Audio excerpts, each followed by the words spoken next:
ask you a quick question? Yes. Why does there need to be witnesses in order to be like? Why do you need witnesses to like accept Islam? Does that make sense? Like you're saying, like why is the only exceptional circumstance on the desert? Why does it not matter that it's just coming from your heart? Like why does it need to be something for the public?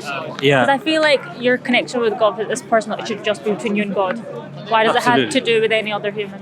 Because of the material reason, the material consequences that will arise because of it. For example, He's asking if you want to be. No, sorry.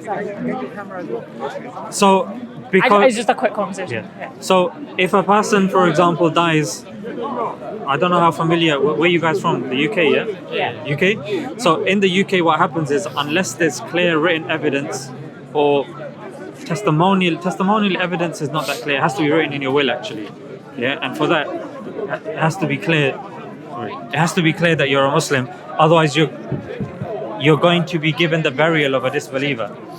Yeah. But that doesn't make any sense to me because your connection with God is through your heart. Like God knows what's in my heart. So why does it matter if I'm like sorry? I can't remember what you just said. Yeah. So there's a doesn't slight make distinction sense to here. me. Yeah. Let me just complete the point. Yeah, and then jump in. So pertaining death, if you've been buried now. Yeah. Now, a Muslim's burial is an expiation of their sins. Yeah? And then the grieving process, Islam is not just, it's me, myself, and I. No, you're part of a community, and it's not my body, my choice. It's no, my body, our choice. Yeah? Like you're part of a group, and you can't just pluck yourself out of that group. Now, you have a mother, you have a father, you have siblings, you have a husband. Those people want to grieve. Yeah. Now, with a Muslim burial, they're able to grieve. With a non-Muslim burial, you may be burnt. Now, as a Muslim, we believe that the body, even of a mayyit, a person that's died, feels pain. So that's now having an implication on the people after you. So the faith is not just the faith of an individual; it's the faith of it has implications on the community. And that's what Islam takes into consideration as well. That's one example. The other example is that of inheritance. The way Muslims distribute the inheritance is different to, say, the secular law. We include the parents in our inheritance as well. And some parents may be kind of living their life in the sense that, you know what, my son's wealth may help me or this or that. Now, if the Islam or Kufr is not made clear, that's problematic now. That's going to affect other people. It's going to affect other lives. Now, those are two things that come on the top of my head. And even like if someone dies as a believer, you can now do Hajj on their behalf. You can do ongoing charity on their behalf. If they die as a disbeliever, it's not possible. That's why there are now implications on the people that come after you. But I also said to the brother as well, I said, look, if it's not possible, if there are extenuating circumstances in which you're alone in a desert island or there's certain scenarios and situations, of course, you can accept Islam as long as you declare it using your tongue, then you're a Muslim.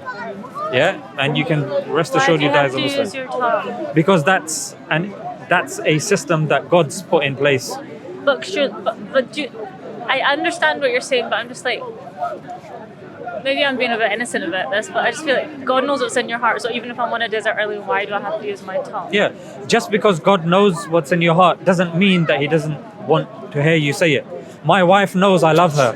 It doesn't mean the whole life I can just go about not telling her I love you. Yeah, but that's because like your wife's like a human, right? Like no, God... but she also knows what's in my heart. She can see from my actions. Like if I've been with her for 3 years and I've been really good, and the worldly measures, it's clear. You can tell when someone loves you. Like it's not rocket science. But then she still needs that reassurance. I'm not saying God needs that reassurance. I'm merely giving you an example where someone knows something. Students, they know. Teachers know. I know that student, if they sit an exam today, that student's going to pass. Yeah. However, the way the system works is you do an exam.